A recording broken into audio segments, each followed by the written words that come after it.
Bueno, de esta manera vamos a iniciar, hablemos claro, el día de hoy. Tenemos importante información, Álvaro. ¿Con qué vamos a esta hora de la mañana?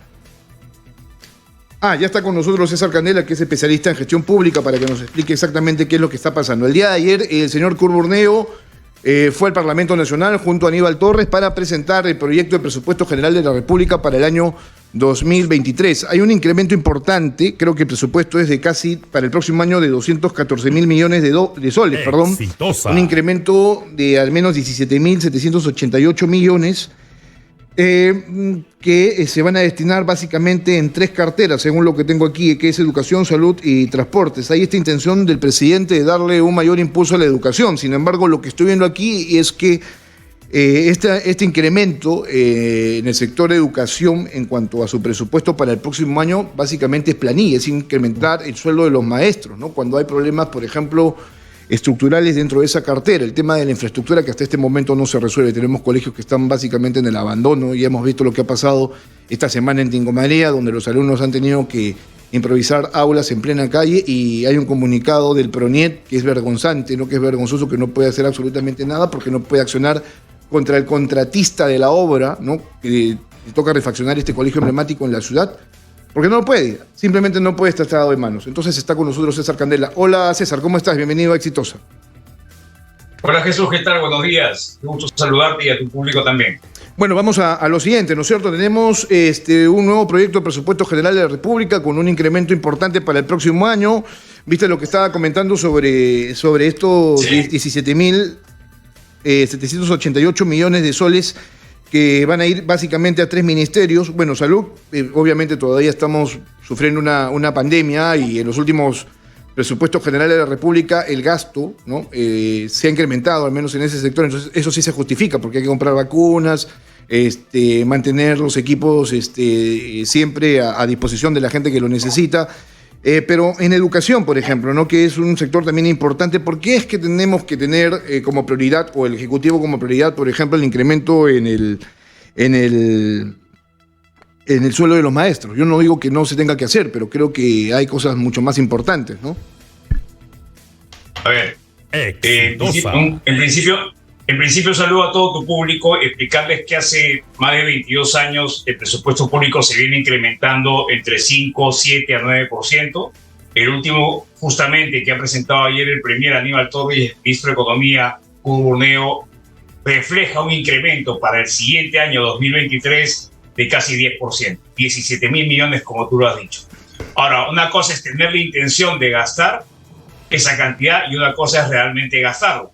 Por ejemplo, este año el presupuesto que se asignó era de 197.000 millones de soles. Lamentablemente, estamos en el mes de septiembre y solamente tenemos un gasto efectivo del 70%. Ahora, cuando uno aprecia ese porcentaje, en realidad dice, se gastó 70%, pero en realidad hay que hacer una lectura muy acertada y muy efectiva, porque los ministerios asignan esa ejecución también a las transferencias que realizan a los gobiernos regionales y locales. Entonces, no necesariamente es que se haya gastado ese 70%. Ellos contabilizan esa ejecución cuando transfieren el dinero. Entonces, no necesariamente ese 70% es que se haya gastado. También dentro de ese 70% hay todavía un porcentaje por ejecutar. Ahora, imagínate tú que además de eso tienes otro monto que está paralizado por ejecutar. Tú hablaste de infraestructura. Dentro de infraestructura tienes la infraestructura educativa, en salud, en transportes, carreteras, viviendas. Ahorita tenemos, según el informe de Contraloría, 30.000 millones que están aparte del presupuesto que se destinó este año, que está paralizado. Entonces, ¿esto qué está reflejando? Que hay un problema. ¿Y el problema dónde está? No solamente está en la voluntad política, sino que hemos tenido cambios de jefes de ejecución. ¿Quiénes son los jefes que ejecutan? Los titulares de las entidades. Claro, tenemos...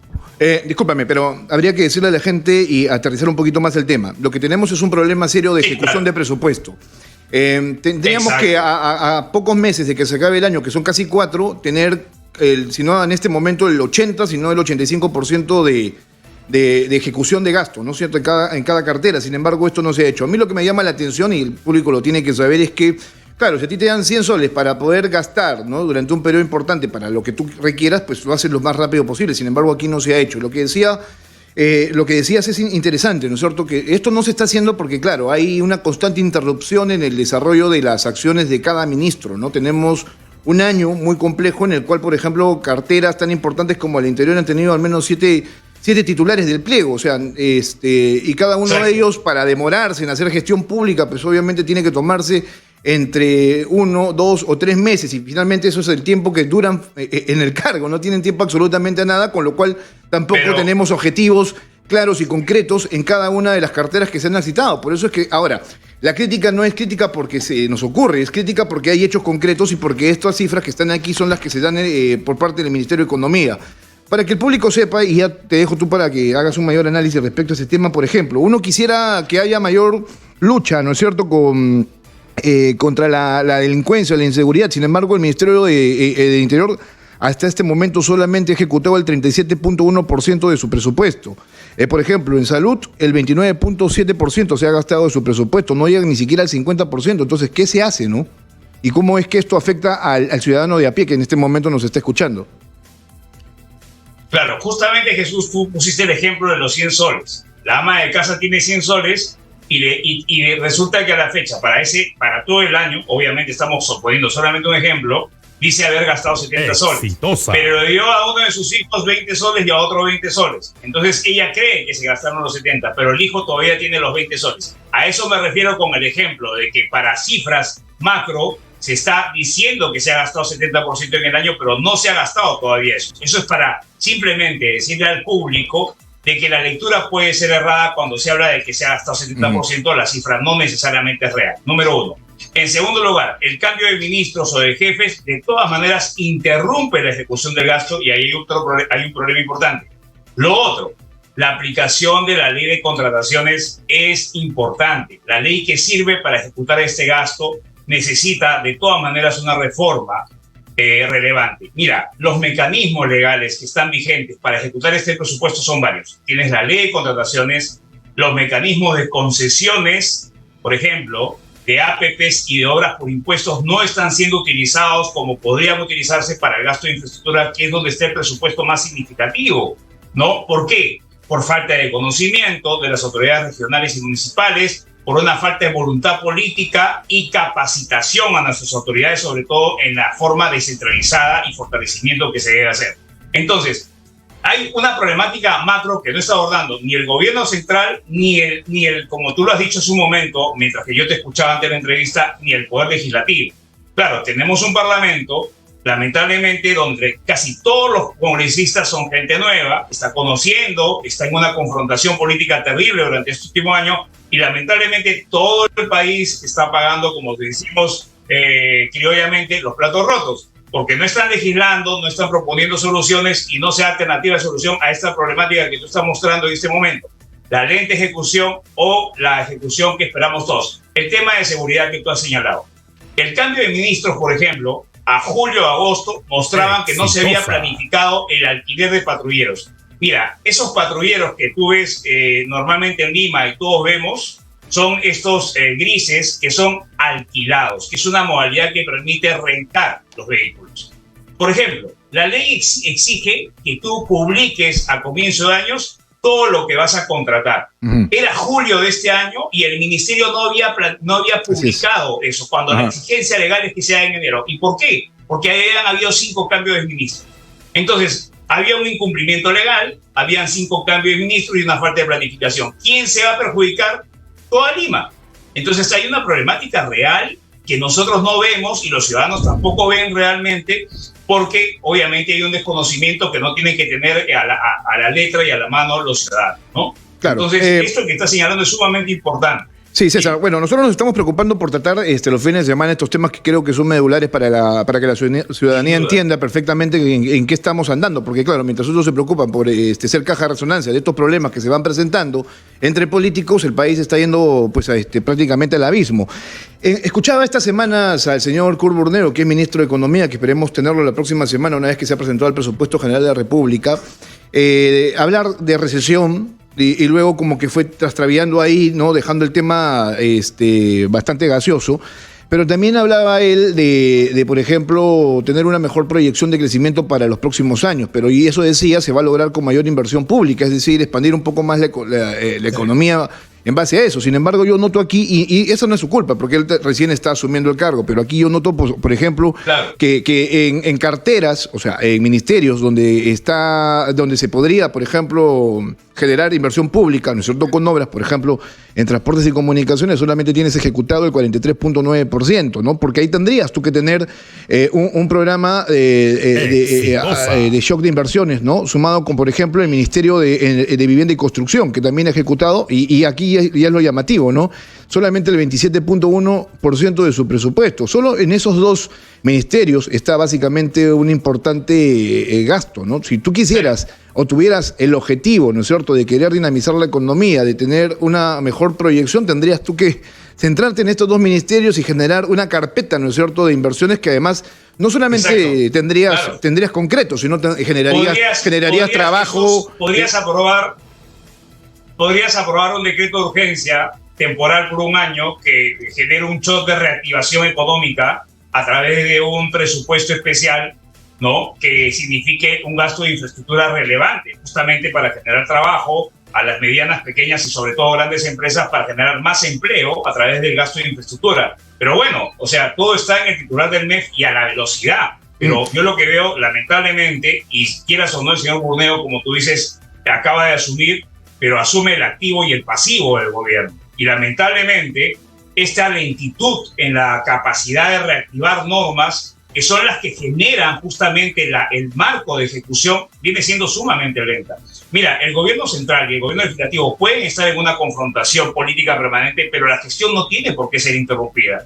Y lamentablemente ahí tenemos un problema álgido que no se está resolviendo, porque lo otro es que el gobierno también está asignando en los cargos de ejecución intermedia en muchos ministerios a personajes que lamentablemente están más concentrados, y no lo digo yo, lo dicen los medios de comunicación, como tú lo has dicho, casos emblemáticos de corrupción. Por ejemplo, el Ministerio de Transportes y Comunicaciones es un sector donde se concentra un mayor volumen de presupuesto público, donde está concentrado la mayor cantidad de miles de millones de soles, y lamentablemente, en vez de gastar ese dinero en un gasto que beneficia a la población masivamente, se paralizan las obras por temas de corrupción emblemáticos, ¿no? Claro, hay que decirle que en esos dos ministerios que son sustanciales para el país, donde podríamos tener una mejor proyección, si quisiéramos, y generar trabajo, pues se está robando más, ¿no? Como es Transportes y Comunicaciones y el Ministerio de Vivienda y Construcción y Saneamiento, donde el presidente además está comprometido, ¿no? Se le imputa ser, según la tesis del Ministerio Público, cabeza de una organización criminal, él y sus ministros. El de Transportes y Comunicaciones está desaparecido, el señor Juan Silva, y el actual ministro, quien fuera ministro de Vivienda y Construcción, ahora ministro de Transportes y Comunicaciones, está a punto, pues obviamente, de ser desaforado, interpelado en el Congreso y seguramente censurado, porque el presidente hasta este momento no le da la gana de cambiarlo, a pesar de los cuestionamientos que hay alrededor de él, ¿no? De formar también General Alvarado parte de esta organización criminal. A ver, el señor Aníbal Torres, que es presidente del Consejo de Ministros, dijo en el mes de junio que quienes no ejecutaran el presupuesto al 70% hasta la fecha, hasta el mes de agosto, pues obviamente tendrían que irse, y eso es el grueso de ministerios. ¿Quiénes no han ejecutado su presupuesto? A mí me llama la atención, ¿no? Desarrollo e Inclusión Social tiene 0% en ejecución de su presupuesto, cuando es un presupuesto importantísimo, por ejemplo, en un momento de crisis donde no hay trabajo, donde la gente no come, donde tendrían que generarse mayores programas para poder asistir a estas personas, ¿no es cierto? A ver, el otro ministerio, el Ministerio de la Mujer y Poblaciones Vulnerables, 7.8%, cuando es un ministerio importante por obviamente la lucha contra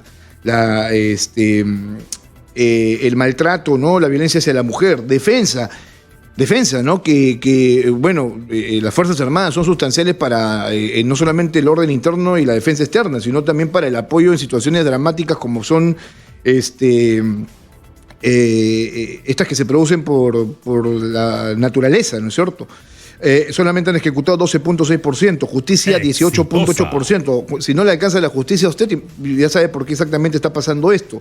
Comercio exterior y turismo, que es uno de los sectores que está en estos momentos siempre exigiendo medidas de apoyo para reactivar el sector, ¿no? Y además a quien se le ha dado esta posibilidad, por ejemplo, el sector turismo de exonerar el impuesto general a las ventas, ¿no? De 18,8%, o sea, de reducírselo, perdón, ¿no? Durante un periodo importante. O sea, miren, estos sectores son importantes, pero aquí hay sectores altamente productivos que dejan mucho que desear, ¿no?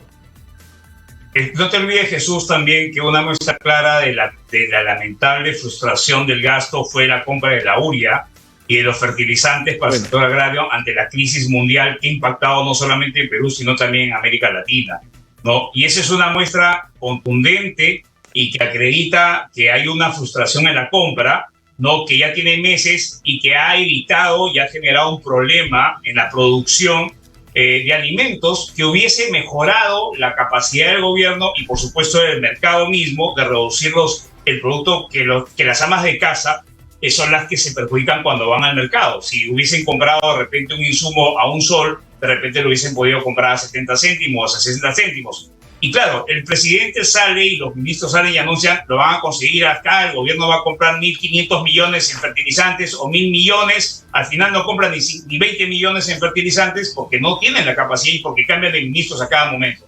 Y esa es una problemática adicional que se impacta en lo que estamos conversando ahora, que es el presupuesto. Así que de nada sirve tener más dinero para el próximo año si no tenemos una meta clara, una disciplina en la designación de las personas a cargo y tampoco tenemos la capacidad y las reglas precisas de cómo hacer las cosas. Bien, César, sé que tienes que cumplir con unas tareas. Muchas gracias por estar con nosotros a esta hora de la mañana y darnos algunos alcances respecto a esto que es importante, creo, para el país, saber en qué se está gastando el dinero o en qué no se está gastando. Hay dinero, lo tenemos, pero obviamente sucede esto que tú comentas y que deja en claro en todo caso cuál es el accionar del Ejecutivo, ¿no? No, el Ejecutivo habrá. Tienes al Congreso, pero también tienes a los gobiernos regionales, claro, que no funcionan. Solamente para precisar y para terminar, muchas gracias por la invitación, encantado cuando gustes. El Congreso también tiene una labor que aportar. Tienes la Comisión de Fiscalización, de Economía y de Proinversión, que podrían haber estado legislando desde su tribuna para promover también medidas, y lamentablemente son muy pocas las leyes que han promovido. La confrontación puede estar arriba, sí, pero la parte de gestión y los roles no son independientes a la labor. Para eso están ahí, para eso fueron elegidos, no solamente para enfrentarse políticamente. Pero para volver al tema del Congreso de la República, la señora Lady Camones se dijo claramente, les importa un pepino en qué trabajar por el país, están dedicados a otras cosas y claro, por eso tenemos un Congreso tan mediocre, con leyes tan mediocres, ¿no? Lo hemos visto un año, ¿no? Bien. Por eso que la población está cansada. Lo que quiere el peruano de a pie es estar trabajando, llevar el pan a su casa y tranquilidad, ¿no? Y eso es lo que queremos todos en realidad y se necesita para seguir ejecutando este dinero para beneficio de los que más necesitan y una mejor redistribución de la riqueza. Bien, muchas gracias, Jesús, y muy buenos días. Igualmente, César Candela, experto en gestión y políticas públicas. Siempre es importante repasar en qué están nuestras autoridades, sobre todo en situaciones tan dramáticas, ¿no? ¿Podría ser mejor? Sí, claro, si hubiera compromiso. Vamos a